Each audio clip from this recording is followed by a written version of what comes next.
But let's reflect now that government ministers are welcoming the decision to open up the UK's biggest untapped oil field. They say that Rosebank, 80 miles off Shetland, will raise billions and make Britain energy secure against Russia and other threats. But environmental groups have condemned it as a climate crime and morally obscene. On the other hand, the Labour Party say they're opposed to the development, but added they would not revoke the licence if they came to power. Let's get more on our economics and business editor Liam Halligan, who's been following the story with On the Money.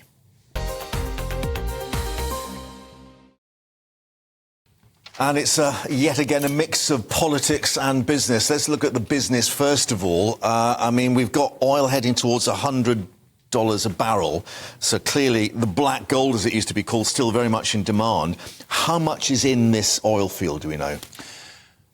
This is the largest untapped oil and gas field in the UK that we know of. Yeah. I've got some details here for you to look at, Mark and Ellie. So it is the biggest field in the North Sea. It's about 80 miles west of the Shetland Islands, so relatively near by North Sea standards. The Norwegian state energy giant Equinor is working on this project, along with the UK's Ithaca Energy, a private sector company. And we think there are about 350 million barrels of oil. There'll be an £8 billion investment from both Equinor and Ithaca. And we think this will provide about 2,000 jobs in the building of the platform, the siting of the platform, the drilling, and then the routine work of extraction. It's a big deal. It's a really big deal industrially. And I think it's also a big deal geopolitically. You said oil's approaching $100 a barrel, and it is sharply up from about $70 at the beginning of the summer. But that's not necessarily because of demand, because the global economy is pretty weak, so demand for oil is relatively weak. It's because the OPEC exporters cartel, working with the Russians, angry at the West's response to Russia's invasion of Ukraine, the world kind of going into silos over that ghastly conflict.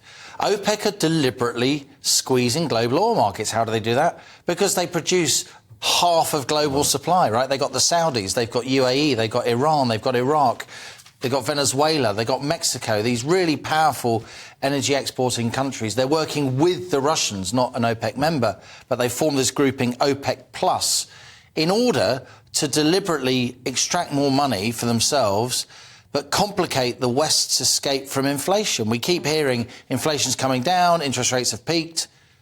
All bets are off if oil goes above $100 a barrel and stays there, because you will have serious inflation again. Feeds directly into it. Yeah, absolutely. And Rosebank, it does encapsulate, doesn't it, this broader row about new domestic fossil fuel projects. The Labour Party's reaction has been particularly interesting, quite awkward, saying they don't approve of it, but they wouldn't revoke the licences if they came into power. Part of Sunak's thinking on this just before the party conference, throwing the kind of Trussite wing of the party, the pro-growth wing of the party, a bit of red, or should that be true blue meat? Or black gold. Let's drill, let's drill, baby, drill. Yeah. You know, as Sarah Palin once said, the one-time US vice presidential candidate. Crikey, that seems a long time ago. I remember it well. That was when the world was normal. Yeah. But look, part of his thinking is his own party.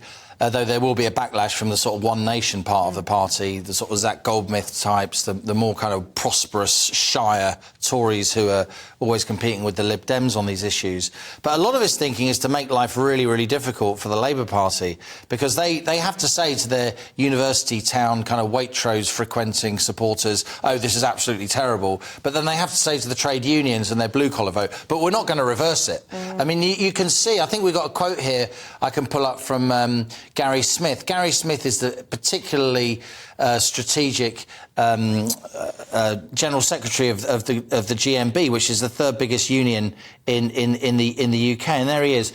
The UK must be honest about where we're going to get the gas we need up to 2050 and beyond. Taking responsibility for more of our own gas supply will support good union jobs, both directly and in the wider supply chain. So here we have the leader of a major trade union, one of Labour's biggest backers, bankrolling dozens of Labour MPs directly, and he is agreeing, root and branch, with a Conservative Prime Minister. I'm making an important observation. It's not just about oil, it's about gas as well. And I think Claire Coutinho, we got a clip from her in a minute, but basically it's not just about exporting oil from here abroad, it's about ensuring our own gas supply.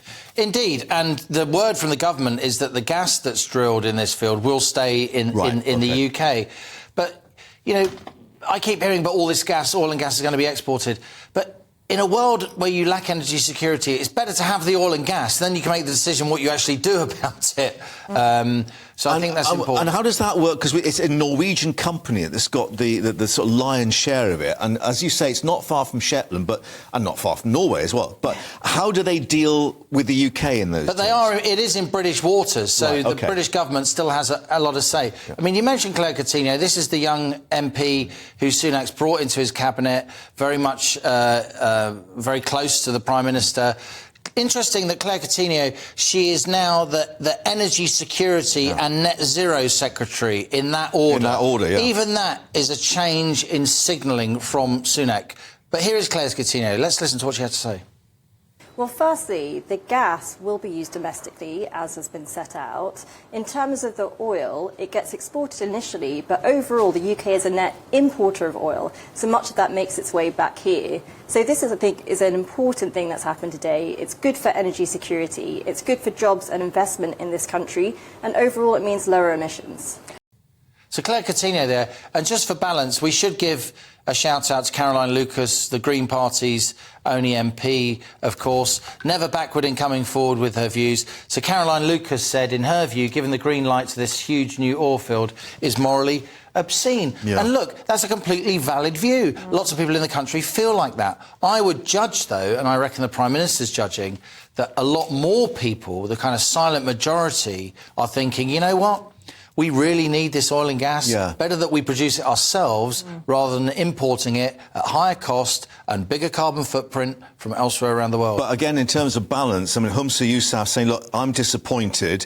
It's not climate leadership, it's climate denial. They very much want the other industry, which is offshore wind. Well, they do now. Yeah. I mean, up until a few years ago, the SNP, it was all about it's Scotland's oil. You know, I remember talking... tax revenues. Endless discussions I had with Alex Salmond about the importance of oil in the case of Scottish independence. Now the SNP, they can only have a majority at Holyrood with the Green Party, of course. So now they're sidling up to the Greens. Humza Yousaf wants to make Aberdeen the net zero capital of the world. Yeah. That's fair enough, but an awful lot of people in Scotland, particularly those with well-paid jobs in and around Aberdeen, of which there are tens of thousands, they actually would prefer if Aberdeen stayed the oil and gas capital of Europe, which it currently undoubtedly is.